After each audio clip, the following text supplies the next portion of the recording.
Доброго времени суток всем, кто смотрит нас. Вы на канале Like It Round Mix.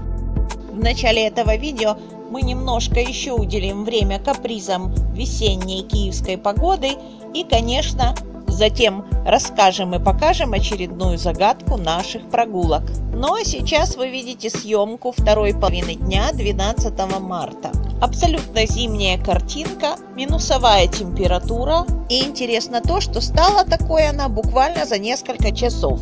И вообще с начала марта уже несколько раз можно было наблюдать, как супер быстро и кардинально преображается визуальная картинка погодных условий на наших улицах. Даже на удивление домашних питомцев было интересно посмотреть. Утром они гуляли по солнышку, а вечером все в снегу. Своего любимца-питомца собаку приодели в красивый костюмчик утепленный, а кролик никак не может разобраться, что же это такое, вот что это такое. И вот вечером все было в снегу, а утром от него практически не осталось и следа. Смотрите, какой красивый ясный день, приятное солнышко, комфортная погода, температура до +8. И поскольку день субботний выходной, мы выбираемся на прогулку. Рядом вдоль Днепра по красивым набережным, вдоль массива Русановка и Березняки. Хорошо смотрятся на берегу Днепра три белые высотки в начале Березняков. Silver Breeze они называются, как большие белые корабли. И вот впереди мост Патона. В арке проезда под ним мы сейчас выйдем на набережную Березняков. Кое-где растаявший снег оставил небольшие лужицы, что вызывает восторг у детворы. Парковая зона – любимое место прогулок не только нас, и вот такой сегодня вид на правый берег. Уровень воды в Днепре не поднялся, потому что хорошо видно старую опору моста с памятником птицей на ней.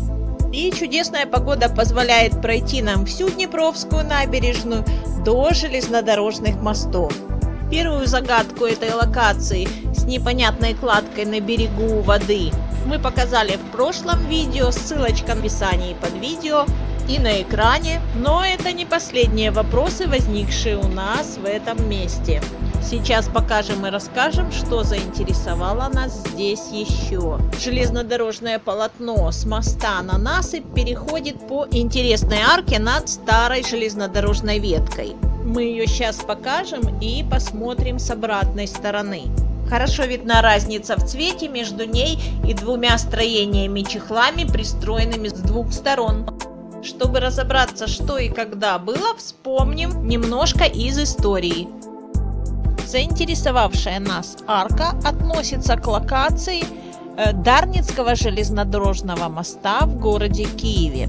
Она находится на левом берегу Днепра и продолжает по себе железнодорожное полотно с моста на железнодорожную насыпь. Создание ныне действующего моста датируется 1949 годом. Но средняя, более темная часть арки выделяется, кажется визуально старше, и мы пошли посмотреть ее поближе. Под сводом снизу арка имеет вот такую интересную картинку восьмигранников. Визуально они напоминают люки какие-то или выходы для соединений канализационных, например. Такую версию для рассмотрения нам предложил сервис поиск в Гугле по фото по изображению. Ну и действительно, арка снизу больше напоминает какое-то гидротехническое сооружение. А на стенках арки хорошо видно, что более старое сооружение закрыто достаточно широким облицовочным чехлом. На углах и возле сливной трубы хорошо сзади просматривается другое по цвету сооружение. Наши прогулки – это не научные исследования, и специальных технических знаний явно недостаточно, поэтому в поисковиках пытаемся найти информацию. Информационные ресурсы и Википедия, в частности, нам сообщают, что первый мост был построен в этом месте в течение 1868-1870 года по проекту военного инженера Аманда Струве. Опоры моста, которых было 11, сооружались по кессонной технологии, а общая его длина, состоящая из 12 пролетов по 89 метров каждая, составила 1067,6 метра. Мост имел одну железнодорожную колею и первое время имел название Днепровский мост на Киево-Курской железной дороге. Хорошо известное изображение этого моста называется «Железнодорожный мост в Киеве». Это гравюра Вейермана по рисунку работы художника 1870 года. И, к сожалению, все больше в открытых источниках не смогли мы найти никакой приемлемой картинки или фото. Художника Адамова нечетко было сказано. Ну и, конечно, есть портрет самого Аманда Егоровича Струве, который по завершению строительства этого моста в феврале 1870 года приказом императора Александра II был награжден сразу двумя военными чинами – подполковника и полковника. Ну а данное изображение полного представления о виде всего железнодорожного моста и тем более о месте выхода на берег, где находится наша арка, нам не предоставляет.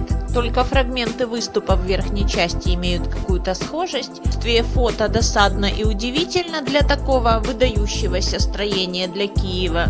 Хотя бы потому, что Николаевский цепной мост, построенный гораздо раньше, запечатлен и во всю длину, и с разных ракурсов. А изображение нашего искомого моста датируются следующие только 1920 годом и позже, после моментов разрушения. Получается, что такой интересный объект на протяжении 50 лет с момента создания не интересовал фотографов, киевлян, художников и просто граждан. Вероятнее всего, это объяснение нереальное, но оно точно показывает, что прояснить быстро и сходу историю нашей арки любопытной не получается. Нашу прогулку завершает вид красивого заката над Днепром.